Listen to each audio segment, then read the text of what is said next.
Bonsoir, chers amis. Merci à tous ceux qui nous ont rejoints cet après-midi. Il fait chaud, il fait beau, et beaucoup de gens sont certainement encore à table ou bien bon appétit si vous l'êtes. Vous nous regardez, vous continuez à manger. Nous vous souhaitons une bienvenue, particulièrement ceux qui sont sur le YouTube et qui nous ont aussi rejoints. Et nous allons avoir notre étude deuxième de l'étude commencée avec l'Apocalypse, le chapitre 22, l'époux et l'épouse, les deux inséparables, ainsi que les compagnons de service. Maintenant, notre prochaine étude sera mardi 22, si je ne m'abuse, oui. Euh, et puis, le mois prochain, nous aurons nos trois études habituelles, le 13, le 17 et le 27. Au fur et à mesure que j'avançais dans la préparation de ce sujet, je me suis posé la question de savoir s'il ne fallait pas une troisième présentation. Alors, nous verrons ce que le temps nous réserve, ou bien s'il faut simplement continuer jusqu'au bout et de façon à partager la vidéo en deux exemplaires ou de façon à ce que ça puisse être vu plus facilement. Alors, lors de notre dernière étude, nous avons montré ce qu'était l'esprit et ses manifestations. Aujourd'hui, nous allons voir ce qu'est l'épouse, son identité et sa constitution. Pour ceux qui connaissent la déclaration de Paul dans Éphésiens chapitre 5, vous avez noté que Paul ne dit pas que l'Église, c'est l'épouse. Il compare simplement l'amour que Jésus a pour l'Église à celui d'un époux qui devrait aimer son épouse comme Christ aime la sienne. Alors, il nous faut à nouveau nous reposer la question, quelle est cette épouse, mystérieuse de l'agneau, dont le mariage constitue un événement majeur dans le plan rédempteur? Quel est le sens du mot épouse dans la Bible et quelle différence il y a entre ces deux mots, épouse et femme? Si vous regardez bien, si vous cherchez le mot femme dans la Bible ainsi que le mot épouse, vous viendrez comme moi certainement à la conclusion que le mot femme, c'est le terme ou le mot utilisé pour celle qui est susceptible de tomber enceinte, d'enfanter, celle qui peut donc devenir mère. Tandis que le mot épouse est utilisé pour la femme lorsque c'est une vierge qu'on est susceptible de marier et d'épouser dans le but de fonder une famille après le mariage. Donc, de par l'accord à l'époque dans la culture de la Bible, qui est la culture orientale, culture juive en particulier, lorsque le père avait donné son accord, c'est comme si la fille, la vierge, appartenait déjà à son époux.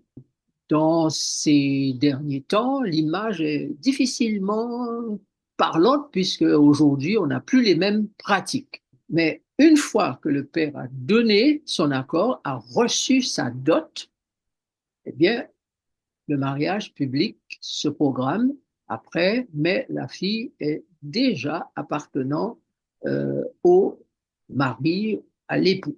Donc, la Vierge est présentée généralement comme une partenaire à marier ou encore quelqu'un qui n'a pas encore eu de relation sexuelle, quelqu'une de pur. Maintenant, nous allons nous attarder spécifiquement sur ce que signifie le terme époux. La question posée, la réponse se trouve dans Matthieu, d'abord dans Apocalypse 21, versets 9 et 10, puisqu'il s'agit d'une épouse et de l'esprit qui parlent d'une même voix en disant viens. Qui est cette épouse? Lisons ce premier texte, Apocalypse 21, versets 9 et 10. Puis un de ces sept anges qui tenait les sept coupes remplies des sept derniers fléaux vint et il m'adressa la parole en disant, viens, je te montrerai l'épouse, la femme de l'agneau. Et il me transporta en esprit sur une grande et haute montagne. Et il me montra la ville sainte, Jérusalem, qui descendait du ciel d'auprès de Dieu, ayant la gloire de Dieu. Il est désormais clair à notre esprit, à votre esprit, que l'épouse, c'est la ville sainte, la Jérusalem céleste. Plus de doute à ce sujet. Nous savons maintenant que la Bible est précise là-dessus. Maintenant, où est-elle? Qu'est-ce qui la caractérise? Qu'est-ce que Dieu ou sa parole, la Bible, considère concrètement comme la Jérusalem? Quels sont les indices donnés par l'Ancien et le Nouveau Testament qui pourraient nous éclairer? Nous allons consulter Hébreux chapitre 12, verset 22 et Galates chapitre 4, verset 26. Alors, Hébreux 12, verset 22 nous dit, mais vous vous êtes approchés de la montagne de Sion, de la cité du Dieu vivant, la Jérusalem céleste, des myriades qui forment le cœur des anges. Verset 26 de Galates 4. Mais la Jérusalem d'en haut est libre, c'est notre mère. Si vous revenez avec moi au verset précédent, il dit, vous vous êtes approchés de la montagne de Sion, de la cité du Dieu vivant, la Jérusalem céleste, des myriades qui forment le cœur des anges. Donc, nous réalisons qu'il y a un lieu à considérer, il y a des caractéristiques à considérer, et la Bible nous donne quelques informations croustillantes. Vous notez, chers amis, que la Jérusalem est présentée par Paul comme étant une femme, une mère libre. Donc, la Jérusalem, c'est la femme, la mère libre. Et il dit notre mère. Donc, notre mère, c'est la Jérusalem céleste. Donc, dans le livre biblique, la Bible, ces deux versets nous donnent de comprendre quoi? D'abord que la Jérusalem céleste fait partie de tout un ensemble. Et l'ensemble est décrit comme suit. La montagne de Sion, le chœur ou la chorale des anges, l'assemblée des premiers-nés, le juge, Dieu de tous, les justes parvenus à la perfection, Jésus, le médiateur de la nouvelle alliance. Ça, c'est Hébreux chapitre 12. Nous n'avons lu que le verset 22, mais si vous lisez la suite, verset 23 suivant, vous allez voir tout cela. Donc, retenez que la Jérusalem céleste, c'est une ville qui fait elle-même partie de l'ensemble, montagne de Sion, un espace où le cœur des anges fonctionne. C'est aussi le lieu où l'on retrouve l'assemblée des premiers-nés, et nous allons voir plus tard ce qu'il en est. Il s'y trouve aussi le juge, Dieu de tous, les justes parvenus à la perfection. Quelle est la différence avec les premiers-nés? Ça, c'est encore quelque chose à découvrir. Jésus lui-même, en tant que médiateur de la nouvelle alliance. Et puis, il y a un élément pas moins important, mais c'est l'élément avec lequel Jésus, le médiateur, travaille, c'est le sang de l'aspersion plus efficace que celui d'Abel. Tout cela donne une existence particulière à la Nouvelle Jérusalem, un sens particulier à la Nouvelle Jérusalem. Donc, elle est au cœur d'un rassemblement qui doit permettre au sang de l'Alliance d'avoir toute son efficacité, au cœur d'une activité céleste. Maintenant, si la Jérusalem d'en haut est notre mère, qui sommes-nous, selon le bon sens, hein? Paul dit, c'est notre mère. Alors, si c'est notre mère, qui sommes-nous? Moi, je ne fais aucune interprétation. D'ailleurs, la plupart du temps, vous avez noté que tout ce que l'on dit est tiré directement de phrases, de mots, d'explications bibliques. Quand Jésus dit, quand vous priez, dites notre Père, Paul dit la Jérusalem, c'est notre mère. Donc, vous connaissez maintenant qui est votre Père céleste et qui est votre Mère céleste. L'élément, le moyen, l'entité par laquelle ou à travers laquelle Dieu donne naissance à ses enfants, c'est bien cette mère, la Jérusalem, d'en haut. Donc, nous sommes des fils du Père et de la Jérusalem céleste, nés d'en haut. Nous ne sommes pas d'ici. Même si nous habitons sur la terre, nous sommes censés connaître notre origine Et la Bible dit que nous avons un Père céleste. Ceux qui sont sur la terre, un Père qui s'appelle le diable. Jésus dit, vous avez pour Père le diable. Jean chapitre 8, verset 44 ou 45. Donc ceux qui naissent dans ce monde avec une nature de péché, avec le principe du péché dans leur nature, ne sont pas des fils de Dieu. Ils sont des fils du diable. Mais la possibilité leur est donnée d'avoir une adoption et devenir fils de Dieu, de naître dans une famille nouvelle dont le Père est Dieu et la Jérusalem céleste, la mère. Jusqu'ici, je veux croire que c'est assez clair pour vous. Ou, dans la logique des choses, ce que je viens de dire, si on suit simplement la logique biblique, ça ne souffre pas de contestation. Maintenant, quelle vision, sans le comprendre d'ailleurs, Jean avait-il déjà eu de cette épouse et mère? Lisons Apocalypse chapitre 12, verset 1, verset 2, 5 et 17. Alors, un grand signe parut dans le ciel, une femme enveloppée du soleil, la lune sous ses pieds et une couronne de 12 étoiles sur sa tête. Elle était enceinte et elle criait, étant en travail et dans les douleurs de l'enfantement. Elle enfanta un fils qui doit paître toutes les nations avec une verge de fer. Et son enfant fut enlevé vers Dieu et vers son trône. Et le dragon fut irrité contre la femme, et il s'en alla faire la guerre au reste de sa postérité, à ceux qui gardent les commandements de Dieu et qui ont le témoignage de Jésus. Ok, merci. Voilà une mystérieuse femme qui devient mère en donnant naissance à un fils, appelé la postérité de la femme. Cette étude, nous l'avons déjà faite lorsque nous avons étudié Apocalypse 12 et nous savons que l'enfant en question, c'est Jésus qui va rejoindre, après un séjour sur la terre, qui va rejoindre son père. Puis le texte nous laisse à comprendre que cette même femme va avoir une autre ou une suite dans la postérité. Et cette suite s'appelle reste de la postérité. Et le diable est irrité, en colère contre ce reste ou ces restes de la postérité qui gardent les commandements de Dieu et qui ont le témoignage de Jésus. Cela veut dire, chers amis, qu'à partir de la naissance de l'expérience du séjour de Jésus sur cette terre et de sa remontée au ciel, Dieu s'est donné les moyens d'avoir d'autres enfants qui sont la suite des fils et filles qu'il veut avoir après Jésus. Donc Jésus est le premier-né de toute une série d'enfants que Dieu va se donner par cette femme appelée plus tard dans l'Apocalypse épouse de l'agneau. Épouse de l'agneau.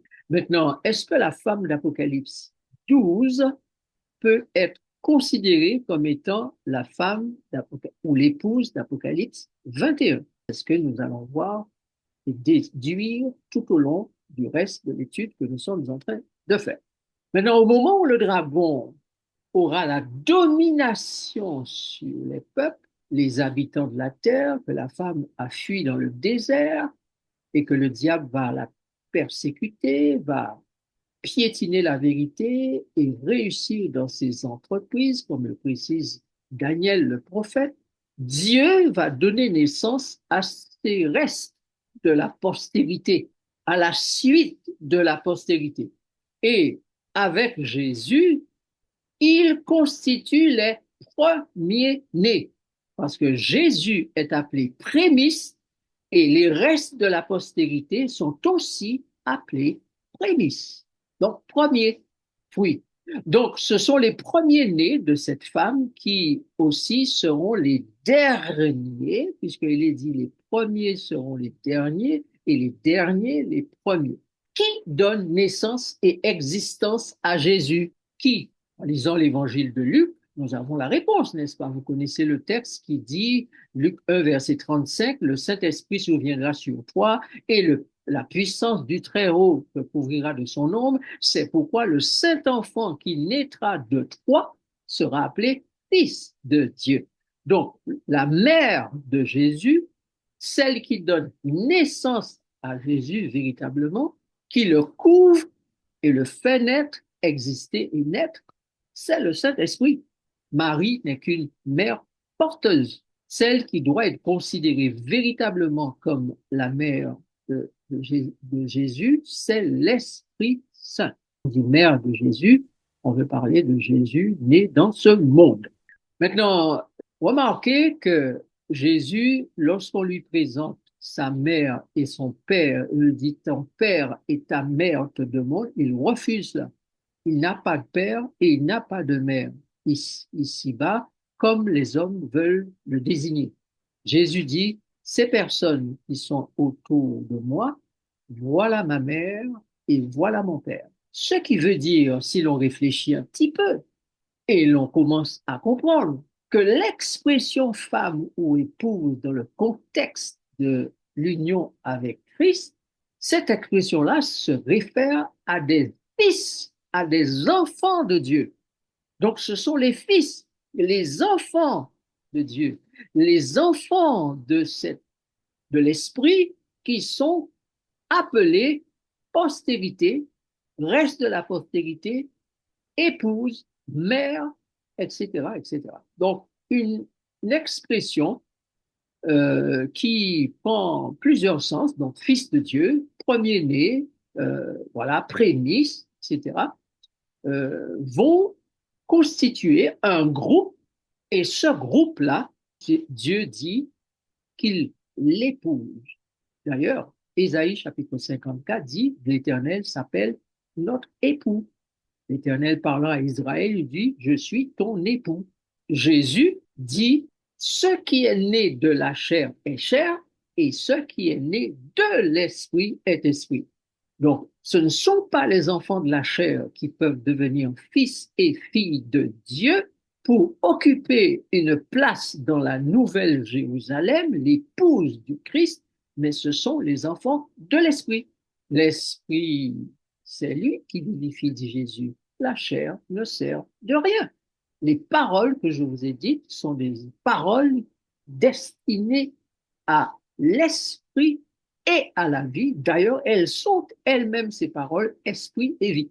Et Jésus poursuit au verset 64, il dit, mais il en est parmi vous quelques-uns qui ne croient pas. Comme il y a jusqu'à aujourd'hui des gens qui refusent de croire ce qui est dit. Oh, on pense ça, oh là, on pense ça, c'est pas ça nous tente, c'est pas ça nous enseigner nous, c'est pas ça nous étudier, etc. Donc, il y a toujours des gens qui ne veulent pas entendre de nouvelles choses, qui ne veulent pas entendre des choses qu'ils n'ont pas déjà entendues, des choses qu'ils n'ont pas déjà comprises, qui ne comprennent pas que la vérité est progressive, qui ne comprennent toujours pas que Dieu a dit que les choses ont été écrites pour nous servir d'instruction et d'exemple à nous qui sommes parvenus à la fin des temps. Même Daniel, Ésaïe, tous les prophètes ont écrit des choses qu'ils n'ont pas compris et ils n'étaient pas destinés à les comprendre. Jésus révèle à Daniel que ces choses qui ont été écrites par lui-même, le prophète, ce sont des choses qui sont dans le livre de la vérité et qui sera dévoilé ou qui seront dévoilées, ces choses-là, à la toute fin des fins. Donc c'est aujourd'hui, c'est maintenant que nous sommes appelés à comprendre les choses.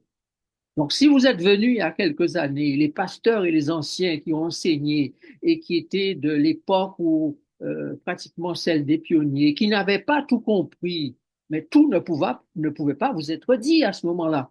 Donc, ouvrez votre esprit à l'idée que Dieu a des choses à nous dire encore que nous n'avons jamais entendues puisqu'il doit instruire ce peuple tout au long du temps de la fin pour faire naître ses fils premiers et derniers.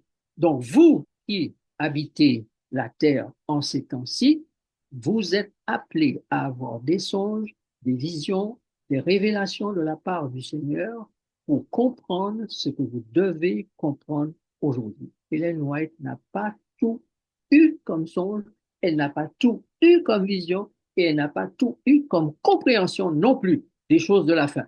Ce que Dieu lui a révélé, elle a compris.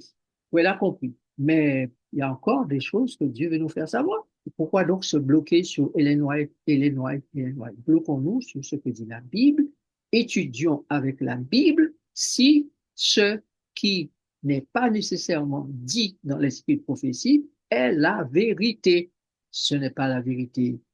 Rejetons-la. Examinez toutes choses et retenons ce qui est bon.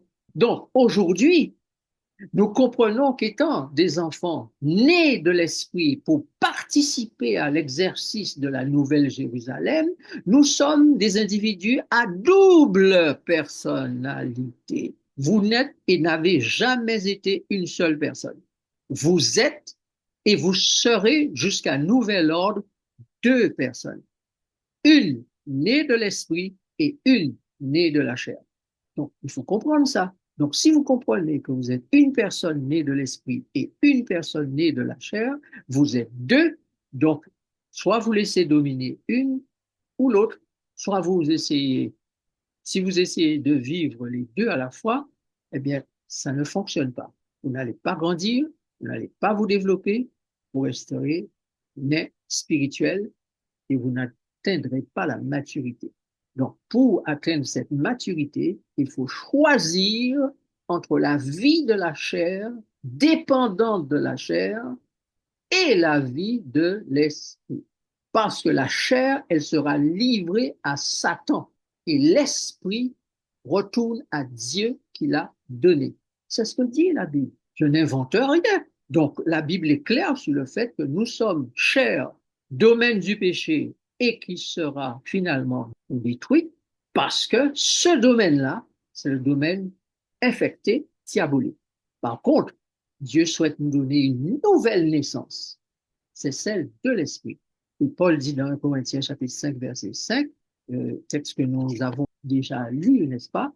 Et je voudrais bien que je le relise pour ceux qui sont nouvellement arrivés sur cette plateforme. Au verset 5 de 1 Corinthiens, c'est qu'il est dit que tel homme soit livré à Satan pour la destruction de la chair, afin que l'esprit soit sauvé au jour du Seigneur Jésus. Voilà. Donc, poursuivons. Pourquoi la symbolique de l'épouse est-elle une ville sainte, appelée Jérusalem, et pourquoi est-elle située sur une grande et haute montagne? Que dit la parole? Maintenant, une lecture globale des Écritures nous montre que Dieu réside dans une ville appelée Jérusalem, une maison ou un lieu appelé sanctuaire sur une haute montagne appelée Sion. Donc, ce qui veut dire que des éléments terrestres ayant le même nom, on peut avoir une confusion. Beaucoup d'églises, de croyants, de chrétiens, de non-chrétiens s'intéressent aujourd'hui à Jérusalem, la capitale d'Israël, et pensent que c'est là que les choses vont se passer, etc.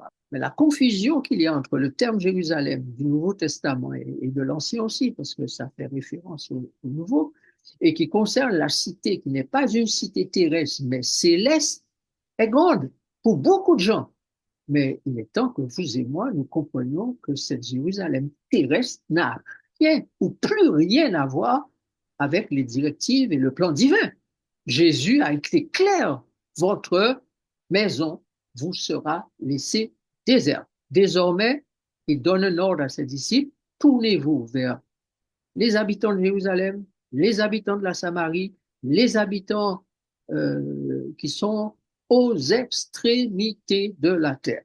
Donc Dieu ne restreint plus son autorité à un peuple, il n'est plus le roi, celui qui dirige un peuple, qui s'appelle Israël, mais il est le roi de tous les êtres humains qui voudront bien être citoyens de son royaume.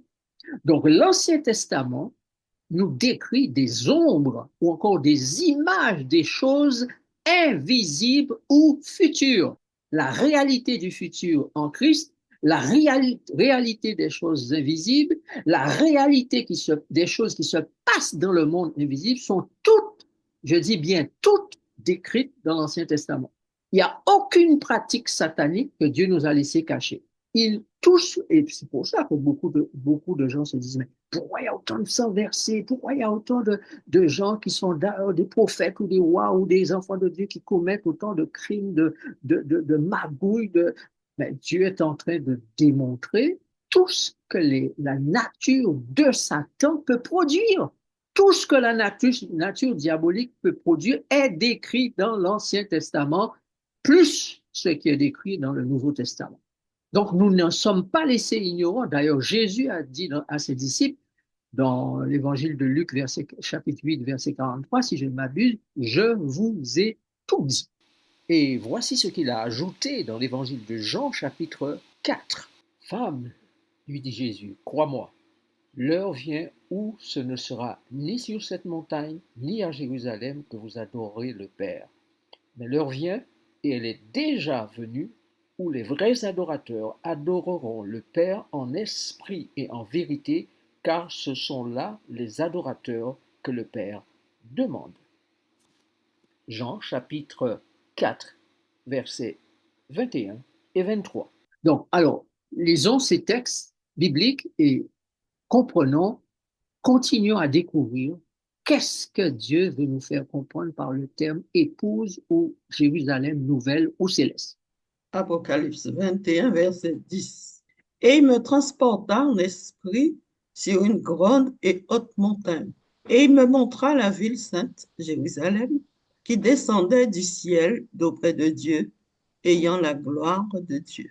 Je voulais ajouter à ce que je viens de dire que les événements qui peuvent avoir lieu à Jérusalem, capitale d'Israël ou ailleurs sur la terre, peuvent être des signes. Ça, je suis clair là-dessus, je n'en disconviens pas. Ça peut être des signes, mais pas le cœur de la prophétie. Des signes, mais pas le cœur de la prophétie biblique, qui aujourd'hui prend un sens tout nouveau avec l'arrivée de Jésus. D'accord? Donc, il me transporte en esprit sur une grande et haute montagne et il me montre la ville sainte. Donc voilà la véritable Jérusalem, la ville sainte, Jérusalem, qui descendait du ciel d'auprès de Dieu avant la gloire. Ça veut dire que la Jérusalem véritable est au ciel. Elle n'est pas sur la terre. Donc, quand les prophètes anciens parlent de Jérusalem, il faut savoir de quelle Jérusalem ils parlent. Est-ce qu'ils parlent de la Jérusalem littérale avant la venue de Jésus ou est-ce qu'ils parlent de la Jérusalem spirituelle après la venue de Jésus? Or, il se trouve que le langage employé pour la Jérusalem littérale est prophétique. Donc, parle en filigrane ou bien de façon voilée de la Jérusalem céleste, invisible. Donc, c'est là qu'il faut avoir de l'intelligence, être sous la direction de l'esprit pour ne pas se tromper. Regardons la suite. Ésaïe 2, verset 3. Des peuples s'y rendront en foule et diront, venez, et montons à la montagne de l'Éternel, à la maison du Dieu de Jacob, afin qu'il nous enseigne ses voies et que nous marchions dans ses sentiers. Car de Sion sortira la loi et de Jérusalem la parole de l'Éternel. Alors, vous réalisez bien qu'il y a une foultitude de gens qui, à cause de ce texte, pensent qu'il va y avoir un grand rassemblement dans la Jérusalem aujourd'hui existante en Israël, capitale de l'État d'Israël. Ces gens, on prend ce texte-là pour dire, voilà, venez, l'Éternel va nous rassembler à sa montagne, la montagne de Sion, à Jérusalem. Vrai ou faux? Il peut y avoir un grand rassemblement, mais ce ne sera pas de la part de l'Éternel. Le texte dit, de Sion sortira quoi? La loi. Et de Jérusalem, la parole de l'Éternel. De quel Jérusalem parle-t-on ici? On a déjà vu qu'elle est située sur une haute et sainte montagne. Or, il n'y a pas dans la Jérusalem littérale une haute et sainte montagne. À la limite, une colline, pas une montagne. Verset 14 d'Ésaïe. Je monterai sur le sommet des nues, je serai semblable au Très-Haut. Voici moi et les enfants que l'Éternel m'a donnés. Nous sommes des signes et des présages en Israël de la part de l'Éternel des armées qui habite sur la montagne de Sion. Donc, je vous disais tout à l'heure qu'à la limite, ces événements littéraux de nos jours en Israël ou ailleurs peuvent servir de signe, de présage de la part de l'Éternel des armées, mais pas être le cœur de la prophétie. Car le Dieu de Sion, le Dieu qui habite sur la montagne de Sion, n'habite pas les temples faits de main d'homme. Il y a bien Sion, il y a bien Jérusalem, mais ce sont des termes qui concernent les infrastructures célestes et invisibles. Maintenant, l'ange déchu a voulu s'attaquer à la Jérusalem, à Sion, à l'habitation de Dieu, à Dieu lui-même. Donc nous comprenons que la cité de Dieu, ayant la gloire de Dieu, se trouve au-dessus des nues, sur des lieux très élevés dans l'univers de Dieu.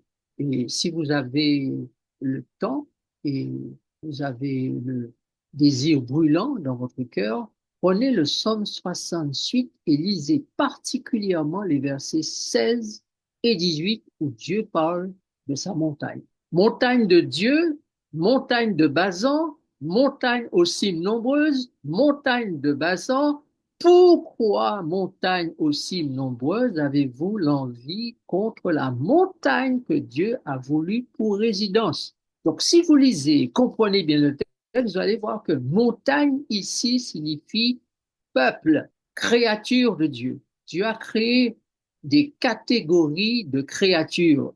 Une catégorie s'appelle montagne de Dieu, montagne de Basan, montagne aussi nombreuse, montagne de Basan. Et Dieu dit maintenant pourquoi une catégorie des montagnes veut s'emparer d'une autre. Donc tout de suite, on voit la guerre dans le ciel là. La montagne qui veut s'emparer de la résidence de Dieu, c'est Satan et les anges déchus. C'est ce qu'on appelle montagne. Donc vous voyez qu'il y a des métaphores, des images que Dieu utilise pour que nous puissions comprendre ce qui s'est passé dans le ciel et ce qui se passe et s'est passé et se passera sur la terre. Le texte dit, l'Éternel n'en fera pas moins sa demeure à perpétuité. Donc personne ne fera du mal à la résidence de Dieu, ne pourra s'emparer de la résidence de l'Éternel. L'Éternel poursuit et dit, les chars de l'Éternel ne se comptent par 20 000, par milliers, par milliers. Le Seigneur est au milieu d'eux, le Sinaï est dans le sanctuaire. Je viens de vous lire Psaume 68, versets 16 à 18. Mais dans tout, vous allez lire tout le psaume pour voir bien le contexte. Donc, on réalise que c'est un lieu saint où ne peuvent se rendre que ceux qui sont saints et irréprochables, notamment les 144 000 qui sont ainsi appelés. Ne sont-ils pas présentés dans Apocalypse 14, verset 1er, comme étant sur la montagne de Sion? Et Éphésiens 1, verset 1 à 3 nous montre aussi que Dieu s'attend à avoir finalement des êtres saints et irréprochables. Donc ce lieu-là, c'est un lieu qui verra Dieu et les hommes rachetés cohabiter pour l'éternité. Donc, la Jérusalem qui est en train d'être préparée maintenant, c'est le lieu où Dieu et les êtres humains devenus esprits, avec un corps nouveau, un esprit nouveau, un cœur nouveau, vont pouvoir cohabiter pour l'éternité. C'est ce qui est appelé la Jérusalem céleste. Seul Jésus peut nous conduire dans ces lieux si nous et le Père, lui et nous, sommes enfin parvenus à l'unité pour laquelle il a prié. C'est pas pour rien que Jésus prie, Père, je te prie pour que, de même que toi et moi, nous sommes unis, eux aussi soient unis à moi, comme je le suis à toi. Jésus n'a pas prié en l'air. Il savait ce qu'il disait. Il savait que c'est l'unité de sa famille, ses enfants, ses fils et ses filles nés dans ce monde avec lui qui garantirait que ces enfants-là puissent se retrouver avec lui en présence du Père. Et ce rassemblement de tous les enfants de Dieu dans la maison du Père s'appelle la ville sainte, la Jérusalem céleste. D'ailleurs, tous ces gens-là redescendent après les minants sur la terre. Donc, seuls les 144 000 et la foule habillée de robes blanches atteindront cette unité parfaite et totale et vont répondre aux critères de Somme 15. Regardons ce que dit le Somme 15. Et alors, nous allons prier alors. Seigneur, nous te remercions infiniment pour ce moment que nous avons partagé. Tu béniras chaque auditeur afin que les choses soient de plus en plus claires à l'esprit et que chacun se prépare selon tes directives pour appartenir à la Jérusalem céleste, la nouvelle Jérusalem. Je te prie pour que euh, nous qui avons entendu, nous puissions partager ces choses avec ceux qui ont besoin de les connaître afin que ton message parvienne au plus grand nombre. Fais-nous du bien dans notre préparation, dans l'approfondissement de notre relation avec toi. Nous avons prié au nom de Jésus. Amen.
Voilà, eh bien, chers amis, merci d'avoir choisi d'être avec nous cet après-midi, malgré les nombreux appels et invitations à être ailleurs. Merci à vous et puis on se retrouve mardi pour le dernier sujet du mois d'avril, quatrième mardi. Et puis, soyons persévérants, approfondissons nos relations avec Jésus, tout simplement, parce que c'est ce qu'il y a de crucial, de façon à ce que l'amour grandisse tellement entre nous, et bien qu'il ait fait le choix de nous épouser, voilà, de s'unir à nous. Merci à tous, techniciens et lecteurs de la Bible et autres. À bientôt, que Dieu vous bénisse. Merci, à bientôt.